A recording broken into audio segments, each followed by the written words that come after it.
everyone and welcome back to my channel. If you're new here, then welcome. I'm Hazel and I love to create lots of finance videos for you, savings and property related videos. So today's video is going to be the first one in my new series, which is going to be the house buying process. Now this is something that I'm asked over on my Instagram about all the time, about buying a new build, about buying an older property and just how you go about doing it, what the process is exactly. And this first video is going to just be an introductory video talking through the basic steps. So I'm not going to go into too much detail in this video. It's just going to literally be an overview of the steps that you go through, and then I'm going to do follow-up videos with more detail about mortgages and all the documents you might need and things like that. So yeah, this video is just going to be a little overview video. Before we get started, I just want to say I apologise if there's any background noise. There's a lot of roadworks going on today, and then there's also my little puppy downstairs who is barking and being a little menace. I do apologise, but this is the only day I've got to film this week, so hopefully you don't mind. Okay, so to start with, the house buying process is going to be different if you're going for a new build versus going for an older property. So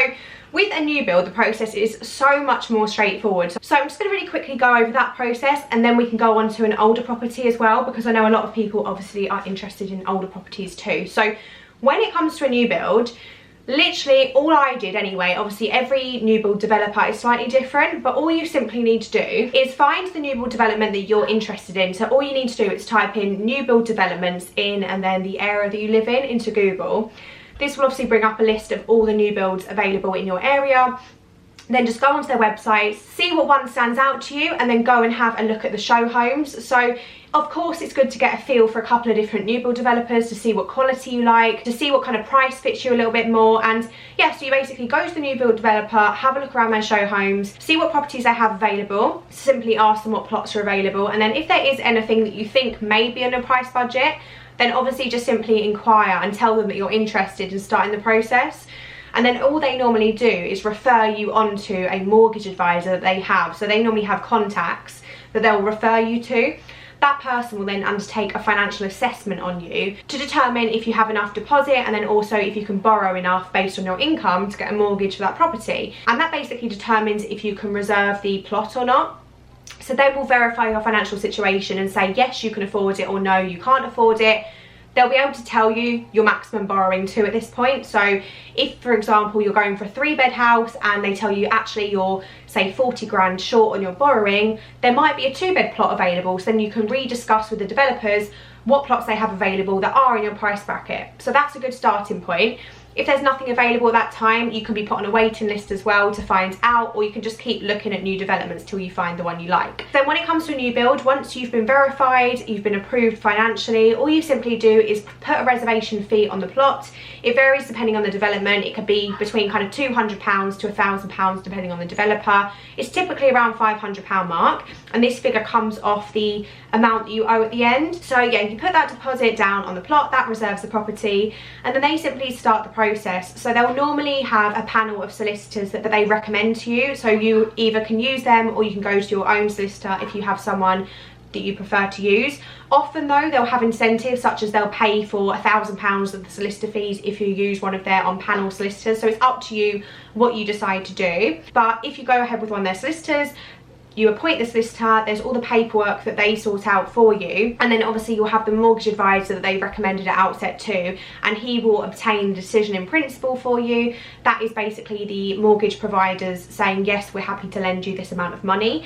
And then once you've reserved the plot, he will then work on your mortgage application, and this is a little bit more detailed, and this is the formal mortgage offer confirming they're going to lend you that money for that property. And then basically the solicitors, the mortgage advisor and the new build developer all work together to go through that process until you exchange contracts and then finally complete on the property. So that's basically a real brief overview of the new build process. Now I'm going to talk about an older property process, and that first part will make a little bit more sense because I'm going to talk more about the exchange and the completion side of things, because I've just obviously briefly mentioned them there, but they're the same for new and older houses. So hopefully I'm making sense, guys, and I'm sorry if I'm talking so quick. I just have so much excitement on this topic, so much information in my head, and I just want to get it all out and kind of explain to you the process. So when you're looking for an older property, the process is of course different to this. So first off, before even looking for an older house, it's a great thing to get your decision in principle. So you need your decision in principle, which is basically a bank or a lender confirming they'll lend you the money for the mortgage purposes based on your circumstances, so that you're able to put down an offer on a house. Without your decision in principle, you can't make an offer on a house. So it's great to firstly speak to a mortgage broker. To find one, just Google mortgage broker in my area, you know, search your area into Google. Again, there'll be a long list of different ones come up, and you can contact a couple, get a couple of different quotes, because they do have a fee for this service, although the fee is payable on completion normally. And they will take all of your details. As I said, I'll go into the mortgage application process in another video in full detail on what they ask you. But they'll start their process gathering information and documents from you so that they can put together a decision in principle. And they'll basically tell you the best bank or lender currently available to give you their best interest rate and the most competitive monthly repayment basically, and the one that can lend you enough money. So at this point, they'll be able to tell you exactly what you can borrow based on your current circumstances, and you will know if you're in a fit position to go looking for a house, or if you're completely under what you want to be spending on a property. Then you might want to save for a couple more years. But it gives you an indication as to what you can actually borrow, which is great, because there's lots of mortgage calculators online, but they're not accurate. They're great to get you a little indication of what you might be able to borrow, but it's always good to speak to an actual mortgage broker and get them to run the official kind of calculations for you. So they'll get your decision in principle together, which then enables you to start looking at properties. So when it comes to looking, you can use Rightmove, you could use Zoopla, you could use On the Market. These are all apps and also websites that just show you all the houses available in your area. You can apply filters such as the maximum house value, the minimum value, the number of bedrooms, if you're looking for a terrace house, a detached house, whatever you're looking for. And of course you can speak to local estate agents too, but pretty much all of them will be listed on the likes of Rightmove and On the Market. I know Zoopla don't tend to show all houses anymore, so you're probably better at looking at them too, Rightmove and On the Market. So keep having a look until you find something that takes your fancy within the price bracket that your decision in principle has confirmed for you. And then literally all you need to do is contact the estate agents who are mentioned on the website.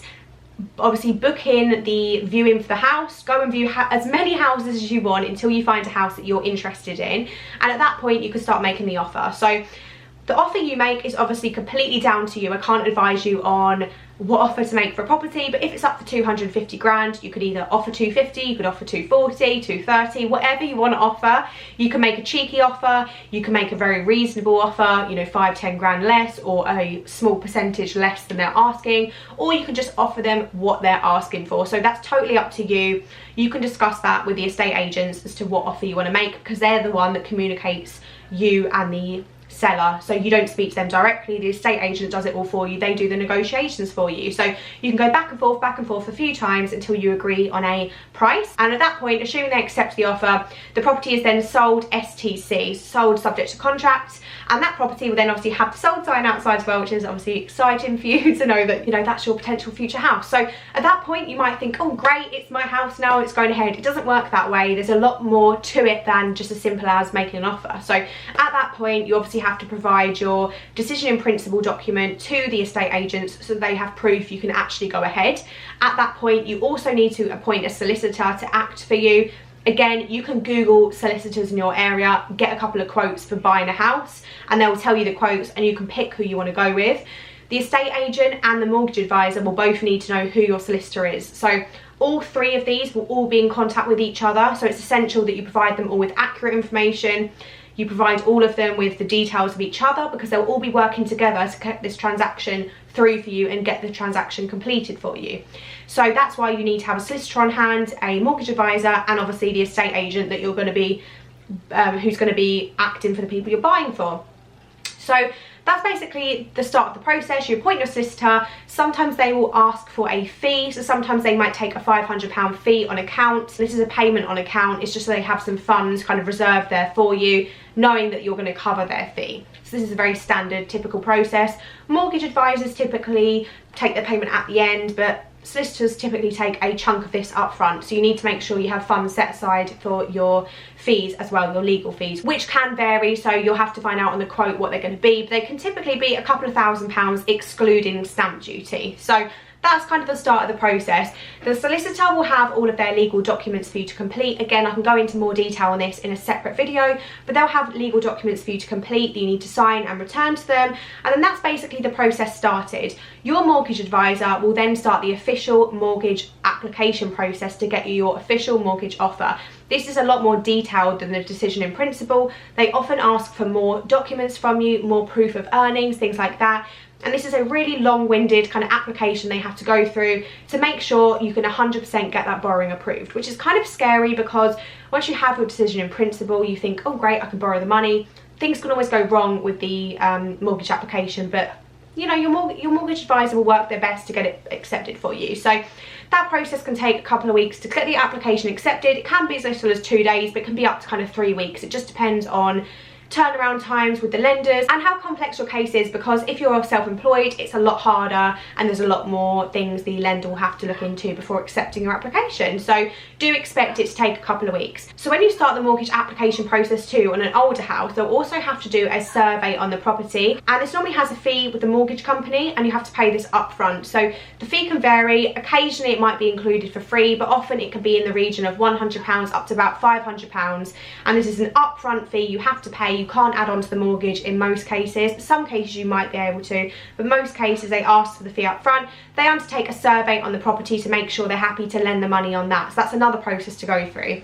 Another thing you can do, which is optional, is to have a full survey undertaken on the property to look at the structure, all the different parts of the property by a proper surveyor. This is another upfront fee. This is another expense. It can be in the region of £1,000 sort of mark, and this is something that you would instruct independently, not through the mortgage advisor.